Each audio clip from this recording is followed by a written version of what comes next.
Boa tarde, amigos.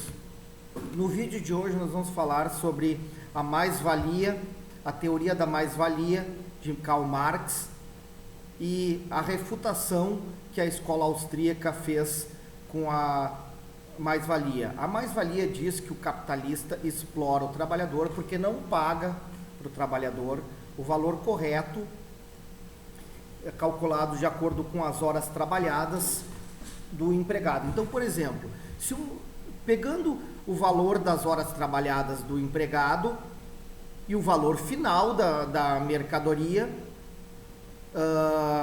esta diferença, que seria o lucro, seria a mais-valia, a exploração do trabalhador. Cada etapa do trabalho seria calculada de acordo com o produto, e o que sobrou do valor final da mercadoria, ela seria uma apropriação indébita do empregado. Isto é o fundo da teoria do valor, do valor objetivo de Marx.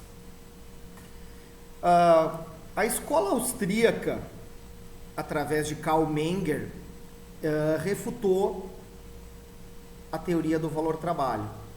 O Marx dizia, através, a ideia nem era original dele, a ideia era de Davi Ricardo e Adam Smith, que o valor-trabalho é objetivo.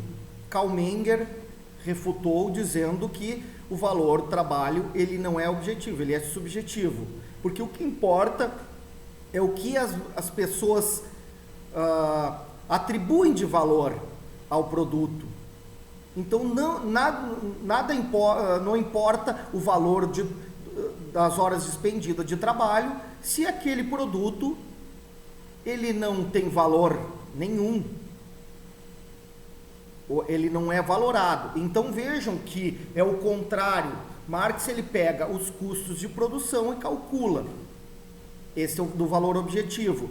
O valor subjetivo, ele pega primeiro as preferências dos indivíduos, a valoração dos indivíduos, e aí calcula o custo de produção. O valor, portanto, seria subjetivo. De nada adianta você, por exemplo, trabalhar horas a fio, um empregado trabalhar horas a fio, se aquele produto ele não tem nenhum valor perante os consumidores. E é a teoria que aceita na economia. Eu pergunto, qual é a mais-valia de um quadro do Picasso? Qual a mais-valia de uma torta, uma torta de areia? Eu estou dando uns exemplos assim, mas vejam, bem esdrúxulos, mas vejam que o valor depende, é algo subjetivo, ele não é objetivo. Ele depende da valoração dos indivíduos. Então esta é a teoria subjetiva de Karl Menger, a teoria da utilidade marginal, portanto também fala que a quantidade de objetos que a pessoa possuir também vai influenciar na sua utilidade. Por exemplo, se eu tenho duas geladeiras, a terceira, se eu já tenho uma geladeira, a segunda geladeira já não vai valer a mesma coisa. Já não vai ter o mesmo valor para mim. Portanto, eu vou pagar menos. Vou me propor a pagar menos. Vejam que essa é a teoria da utilidade marginal. Agora nós vamos na segunda refutação da teoria marxista. Foi através de von Bayern. Von Bayern, ele também foi da escola austríaca, e ele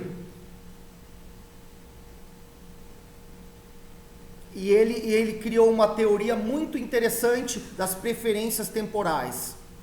Como é que funcionam as preferências temporais?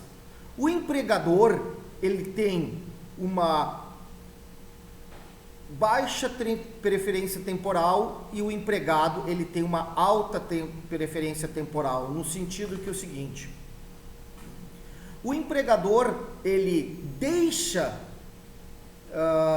ele adianta o valor da venda, agora pagando em salários para seus empregados, e só vai ter o lucro no final. Imagine, por exemplo, investimentos. O empregador, ele investe ele investe, por exemplo, 2 milhões de reais, né, ou seja, ele investiu nessa empresa, para ele ter um retorno daqui a 10, 11 anos. Então, isso se chama preferências temporais. Ele investiu, ele poupou, ele investiu. Ao contrapartida, o empregado, já no primeiro mês, ele já recebe o salário. Vejam que o payback, que é o retorno do investimento do empregador, ele se dá muito tempo depois. E muito tempo depois de começar a haver a venda também. Porque primeiro ele tem que montar toda a empresa, ele tem que colocar para funcionar, ele tem que conquistar clientes. Então, isso é uma preferência, é uma segurança para o empregado. Isso aí é algo que é feito de forma subjetiva. O empregado, ele prefere trabalhar nesta zona de conforto, de receber o salário dele, do que correr o risco de nem saber se essa empresa vai ter retorno, se vai ter lucro. Vejam que isso tudo está na subjetividade humana. O Marx trabalhava dentro da objetividade. Então, essa é a segunda refutação ao marxismo, as preferências temporais. A terceira refutação ao marxismo, ela se deu através de Mises, que ele criou a teoria da impossibilidade do cálculo econômico. Segundo Mises, o Karl Marx, ele dizia que a propriedade privada que originava as desigualdades, que havia uma exploração através da mais-valia do empregador, do empregado, do empregado através do empregador, né? E que, portanto, a propriedade privada ela tinha que ser extinta. Ludwig von Mises, em 1920, ele já tinha previsto a impossibilidade do cálculo econômico pelo socialismo. Ele dizia, em suma, o seguinte: somente através da propriedade privada nós podemos ter o cálculo econômico de uma economia de forma racional. Vejam que uma economia em que esteja tudo estatizado, tudo pertence ao Estado. Portanto, não tem um preço as coisas. A escassez também, por exemplo, como é que o Estado vai alocar corretamente esses bens, esses serviços? Por quê? Porque o mercado, ele emite sinais através das compras, das vendas, ele emite sinais para os empreendedores. Emitindo sinais, ele faz com que os empreendedores aloquem corretamente seus recursos para satisfazer as necessidades dos indivíduos. Isso no sistema estatista não tem essa alocação, não tem, portanto, uma economia racional, porque não existe propriedade privada, não existe o cálculo de quanto custa cada etapa da produção até chegar ao seu final, e nós temos um caos econômico. Vejam que Ludwig von Mises, ele já tinha previsto, antes da queda do regime soviético, a total impossibilidade do comunismo. E isso se comprovou, ou seja, a impossibilidade do cálculo econômico, através de um sistema